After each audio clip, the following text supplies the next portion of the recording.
Inter public పరీక్షలు సోమవారం మొదటి రోజు సజావుగా జరిగిందని inter regional officer R Suresh Kumar తెలిపారు. సోమవారం మీడియాతో మాట్లాడుతూ ఇంటర్ ప్రథమ ఏడాది 20,000 మంది రాయాల్సి ఉండగా కొంతమంది హాజరు కాలేదని, సెకండ్ ఇయర్ మరో 20,000 మంది రాయాల్సి ఉంటుందన్నారు. అన్ని కేంద్రాల్లో సీసీ కెమెరాలతో పకడ్బందీగా పరీక్షలు జరుగుతున్నాయని తెలిపారు. జిల్లా వ్యాప్తంగా తిరుగుతాయి. అదేవిధంగా 4 సిట్టింగ్ స్క్వాడ్లు కూడా ఉన్నాయి.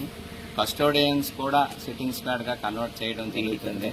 ఉదయం వాళ్ళు డ్యూటీ అయిపోయిన వెంటనే పోలీస్ స్టేషన్లో కస్టోడియన్స్ తాలూకా డ్యూటీ అయిపోయిన వెంటనే వాళ్ళు కూడా ఒక కాలేజీకి వెళ్ళి సిట్టింగ్ స్క్వాడ్గా అక్కడ పరీక్ష నిర్వహణ పరిశీలించడం అనేది జరుగుతుంది. ఈ విధంగా జిల్లా ఇంటర్మీడియట్ ఎగ్జామినేషన్స్ అనేవి మనకి ఈ రోజు నుంచి ఒక నెల రోజుల పాటు మార్చి 24 వరకు కూడా ఎగ్జామ్స్ జరుగుతాయి.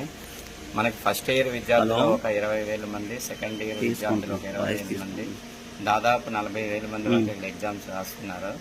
మొత్తం జిల్లా వ్యాప్తంగా మనం 71 సెంటర్లు అనేది మనం ఏర్పాటు చేయడం జరిగింది. ఈ 71 సెంటర్లో విద్యార్థులందరూ కూడా ఎగ్జామ్స్ రాయడం అనేది మనకి జరుగుతుంది. విద్యార్థులు పరీక్ష రాయడానికి వీలుగా విద్యార్థులకు కావాల్సినటువంటి కనీస సదుపాయాలన్నీ కల్పించడం జరిగింది. ప్రతి సెంటర్లో మనకి సీసీ కెమెరాలు అనేవి ఉంటాయి.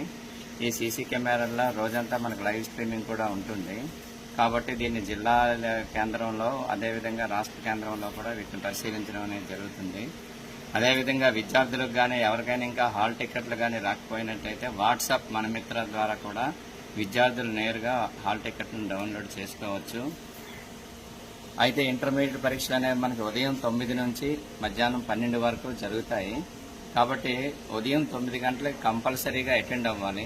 9 దాటిన తర్వాత మాత్రం లేటుగా అటెండ్ అయితే ఎవరిని అలౌ చేయొద్దని మాకు ఆదేశాలు ఉన్నాయి. కాబట్టి విద్యార్థులందరూ ఈ విషయాన్ని గమనించి ఉదయం 8:30కే పరీక్షా కేంద్రానికి చేరుకొని పరీక్షలు చక్కగా ప్రిపేర్ అయ్యి అందరూ కూడా హ్యాపీగా రాయవలసిందిగా మా జిల్లా యాజమాన్యం తరఫున కోరుతున్నాను.